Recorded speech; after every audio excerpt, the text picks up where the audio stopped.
Hi, this is Dr. Gregory Sadler. I'm a professor of philosophy and the president and founder of an educational consulting company called Reason.io, where we put philosophy into practice. I've studied and taught philosophy for over 20 years, and I find that many people run into difficulties reading classic philosophical texts. Sometimes it's the way things are said or how the text is structured. But the concepts themselves are not always that complicated, and that's where I come in.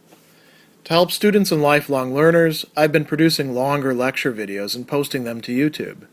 Many viewers say they find them useful. What you're currently watching is part of a new series of shorter videos, each of them focused on one core concept from an important philosophical text. I hope you find it useful as well. In his treatise on how a person can be aware of their progress in virtue, Plutarch is going to give us a number of different, you could call them criteria, or another term for it that he uses quite a lot is signs of this sort of progress. And the first that he's going to discuss is quite interesting because it's not just a sign that you're making progress, it's also, you could say, one of the means or ways that you do in fact make progress. And you might say it's a little bit boring compared to the other ones, but it turns out to be absolutely important if you do want to make progress towards virtue. And that is consistency, like doing the same thing, following through, keeping on a course. And a little bit later on in this section, he's going to have this comparison to like a reed growing, right? So something that would be very familiar to them because they use these sometimes for writing. Papyrus is made out of reeds. And so how does it work? Well, you could think of any plant. At first it shoots up quickly, right? And its growth is rather unimpeded. And then it kind of slows down.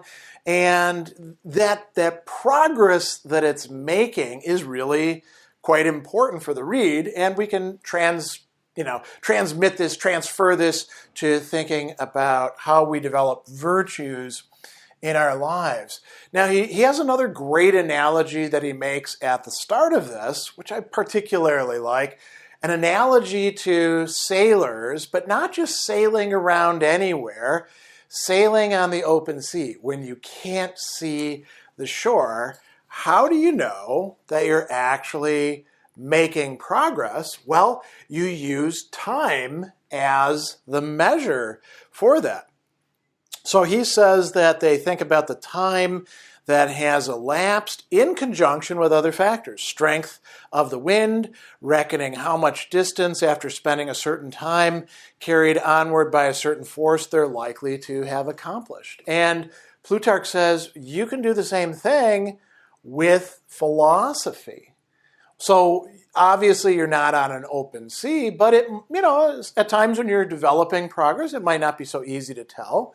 So look for, as he's going to call it, uniformity and continuity of making your course, of progressing, of getting on the path. And so to endelikos kai to suneches is the way in which he's describing it in Greek. And suneches is interesting, right? The sun there, that prefix, things literally kind of holding together. So do you do the same thing over and over again? And he says that if you do this, then what happens is reason, that is logos, the best part of ourself, the part that does the thinking, is going to be aided, it's going to be fortified by, as he's going to call it, a constant habit. So habit is ethos, very important in virtue. Ethics, it's a word we actually get ethics from, right? And telesio urgon, right? So telos is your goal, your end, your purpose, what it is that you're trying to do. And urgon is coming from the word to do, to make, right? So leading on to the right end, directing yourself to that through doing things over and over again. You could even think of it as in terms of making it a work, and this is modifying the ethos, the habit. So it's not just any habit whatsoever, but habits that are rightly directed to the end that you're trying to achieve. You want to be courageous? Well, then you need to do things that are going to foster courage. And if you're doing other stuff all day long, well, then you're not going to foster courage. If you want to start being a more just person in all the different meanings that has, you got to start doing that. It's not enough just to think about it. You have to actually follow through. You have to make and, continue on with commitments. So that's pretty important. And he says that, on the other hand, variation and obtuseness often shown by students of philosophy not only cause delays and stoppages in their progress on the road to knowledge, but actually bring about retrogression. So it's not just that if you don't do this, you're not going to make any progress. You can actually fall backwards. And so he's got another, metaphor here. Mathematicians tell us that the planets, when their forward movement ceases, become for the moment stationary. Now, don't worry about the fact that that doesn't conform to our present day astronomy. Just go with the analogy and see where it's going. Plutarch is going to say it doesn't work like that with our moral qualities. We're either getting better, going up, or we're getting worse, we're going down. So we got to be kind of careful. This doesn't mean that we have to always be on. We'll talk about that in a moment. But we are either progressing or we are regressing. You could say there's no third-gressing, digressing, right? You're either getting better or you're getting worse. And so he says that nature is as though suspended on a balance, and we choose, ethele, we select, we decide for, either to be swayed by the better motives, the beltion, right? The better, the ones that are going to direct us towards virtue, or we're going to be swayed by the opposite ones, not just some other ones, but opposite ones, and we're going to get worse in the process. So he says, if therefore you follow the advice given by the god and the oracle to fight the Tyrians all days and nights, and you're conscious you've likewise in the daytime and nighttime always carried on an unrelenting warfare against vice, then you can be sure that you're developing. What if that's not the case? What if you look at yourself and you're like, well, I do give in sometimes. I know I should be temperate, but I go to the buffet and I eat more than I should, or I know that I should be totally honest with people, but, sometimes I tell a little white lie. Well, for that more realistic kind of situation, he says that you can be conscious you've not often relaxed your vigilance nor constantly granted admission to, as he calls it, diverse pleasures, recreations, and pastimes, which are, as it were, envoys sent by vice to treat with a truce. So this shows you it's really quite important to pay attention, to be vigilant, meaning to keep a guard, right? That's literally the term there. Phulax is a guard.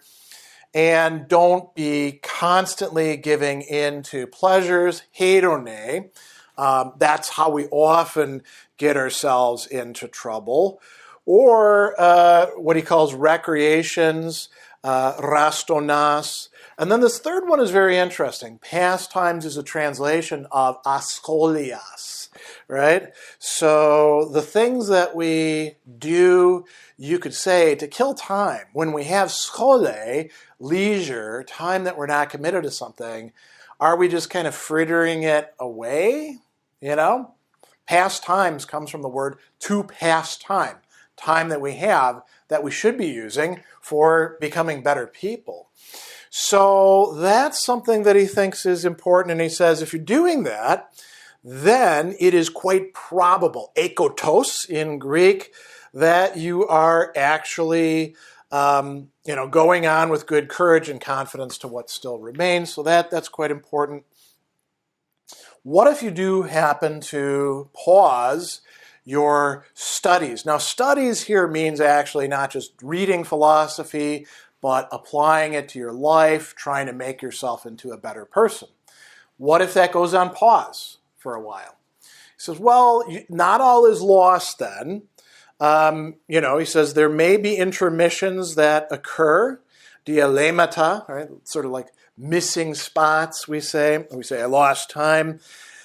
If your later periods of study are, as he says, more constant and long continued than they were earlier, then this is no slight indication that the spirit of indifference is being expelled by, as it's translated here, industry and practice. So let's pause on that for a moment, right? There's a couple things going on here. When you pause your studies and you come back to them, are they going better? Do you sort of pick it back up? You're not starting at square one, right? If you are, that's a problem.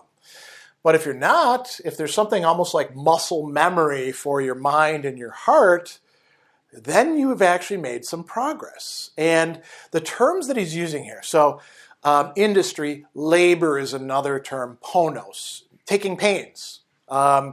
Discipline or, application, that's ascesis. You may recognize that term as very important in Greek philosophy, actually all virtue ethics. It takes ascetic practices, making yourself do things to get ahead, and it drives out what's being translated as indifference, rathumia. So this is coming from a, thumos, and which is sort of mindset, we could say in this case, an easy mindset. Right? Taking it easy. None of it really matters. You will stop thinking that way if you're actually making progress. So he says that, there's something pernicious in the opposite condition when a lot of setbacks are occurring after no long time, as if your spirit of eagerness were withering away. And this is when he brings up the reed and he says, a lot of people, they shoot up and they're doing great until they start running into some challenges. So there's a danger of becoming discouraged when we do run into challenges. It's easy at first, and then we get into difficult situations. We don't have as much time. We've got a lot more cares and worries, and we're like, virtue takes too much to accomplish. Well, that's a problem. That's when we need to actually apply that labor and apply that discipline if we want to keep on making progress. So this is the first of a number of different indices or signs that allow us to tell that we're actually on the right track, and not only on it, but moving along that track to becoming virtuous.